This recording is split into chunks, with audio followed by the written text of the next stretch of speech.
Je recommence. Ouais. Donc Frédéric, si tu pouvais te décrire en quelques phrases, tu te décrirais comment? Un peu avec des facettes très différentes, entre ange et démon, c'est pour ça que mon spectacle porte les deux. Donc me décrire, c'est compliqué. Je peux peut-être dire passionnée, enfantine et assez joyeuse dans la vie. C'est pour ça que j'ai choisi de faire rire les gens, je pense. Et ton spectacle ce soir, c'est pas la première fois.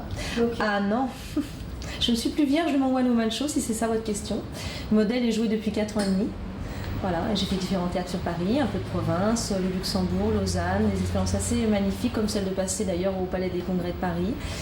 Voilà, donc j'ai mangé de jolies scènes, j'ai appris beaucoup et assez vite, c'est allé assez vite en fait, voilà.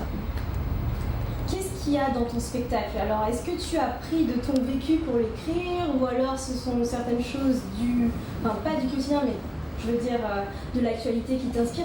C'est d'où tu tires tes inspirations? Sachant que je parle d'amour et d'un ange déchu au lieu d'un ange déçu au lieu d'un ange déchu justement, et que je fais que du jeu de mots, c'est des jeux de mots que je faisais déjà à l'antenne à l'époque sur RFM. J'avais l'intention un jour de porter ces jeux de mots pour moi sur un spectacle sans savoir quel travail ce serait, et en fait quand je l'ai écrit j'ai pas pensé à ce que ce soit ma vie ou pas, j'ai mis bout à bout des thèmes de jeux de mots qui, une fois que j'ai tout remis en place, ça s'est fait vraiment très vite en 15 jours en plus, une fois que j'ai tout remis en place, on crée une histoire, et il s'avère, et c'est là que l'inconscient est très intéressant, il s'avère que cette histoire correspond effectivement à une personne qui a du mal à trouver l'amour, en fait tout ce que les jeunes femmes, et même plus jeunes du tout d'ailleurs, connaissent dans leur vie, c'est-à-dire la difficulté de rencontrer la bonne personne, chaussure à son pied. Donc je parle des hommes, je parle des femmes, tout le monde s'y retrouve. Oui, donc là on peut dire que ma vie est dedans forcément, mais votre vie aussi est un peu dedans. La vie de tout le monde se retrouve dedans. Est-ce que toi par rapport à Stan, tu en es où par exemple? Ça peut vous faire. J'ai une vie assez agréable, mais effectivement, par rapport à... Vous avez raison de poser la question, par rapport à ce que j'ai écrit. Oui, je peux vraiment être dans la lignée de ce que j'ai écrit. C'était prémonitoire, peut-être. Tu te vois où dans 5 ans? Oh non, dans 5 ans? Dans 5 ans, c'est prévu, hein. Je crois qu'on a pris date. C'est quoi le prochain théâtre? L'Olympia. Ah, je suis complètement oubliée. Mais non, je rigole. Je ne sais pas, dans 5 ans. On ne peut pas savoir. Quand on fait ce métier, en fait, on suit les choses, il nous arrive des surprises, des rencontres, parfois ça stagne un peu, faut pas lâcher.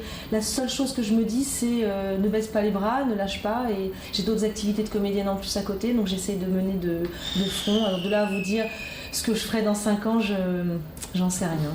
Mais ma vie sera forcément formidable. Et tu te plais plus donc en jouant du théâtre ou en faisant du One Woman Show? Je fais pas de théâtre. Bonne question.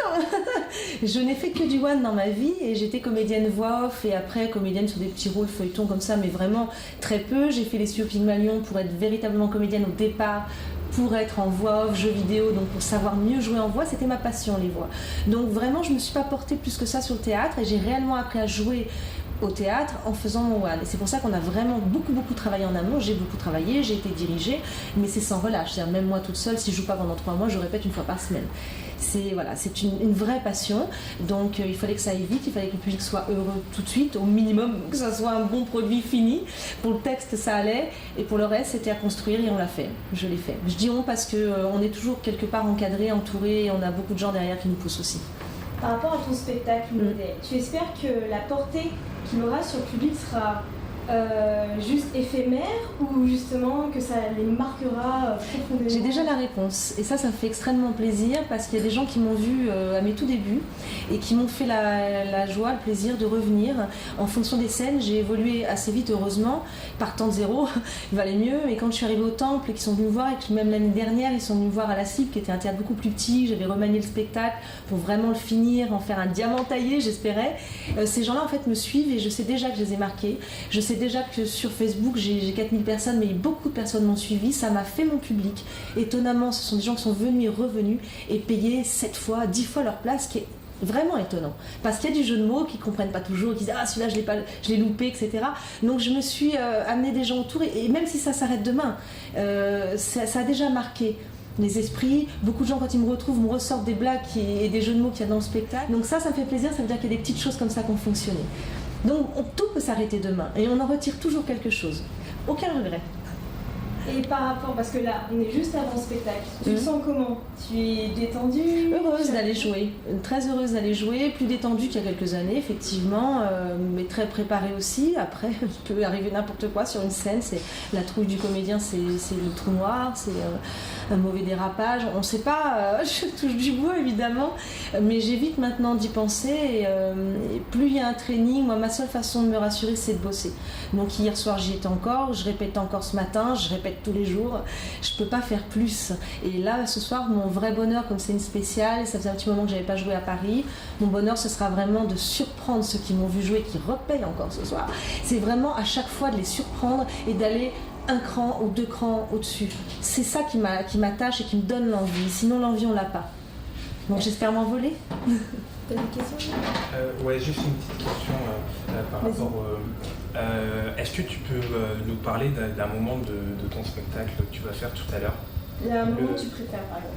J'ai pas de préféré. Le plus dur à jouer, je peux dire quand même que c'est le diable d'entrée, parce que de toute façon, tout spectacle d'entrée, c'est l'entrée en matière qui appuie qu'on découvre une énergie de salle qui est comme une entité qui nous renvoie à quelque chose qui peut être parfois pas toujours au mieux. Et on compose avec, et ça va être comme ça tout le spectacle. Donc dès l'entrée, on va savoir un peu où on va dans les 10 premières minutes. Et le diable, c'est un personnage qui est méchant, mesquin, plus dur pour moi à jouer que le petit ange un peu rigolo et concon, faut le dire. Et donc cette femme un peu très sexuelle et diabolique est plus difficile. Une fois que j'ai passé ce stade, je dirais que j'arrive avec Amanda Lear et là je rentre dans un autre délire. Voilà, j'aime les voix que je fais, j'adore mon passage avec Fanny Ardant parce que c'est une personnalité qui me marque depuis que je suis toute petite et de parler comme Fanny Ardant et d'avoir un peu son regard, ce mystère, c'est un peu ce qu'aimeraient avoir toutes les comédiennes, vous savez. Voilà. Et alors, Justin, tu peux nous faire une petite partie du diable? Oh non, pas comme ça. Petite. Avec vous, affublé de ce genre de merde sur la tête. Qu'est-ce que ça peut vous foutre?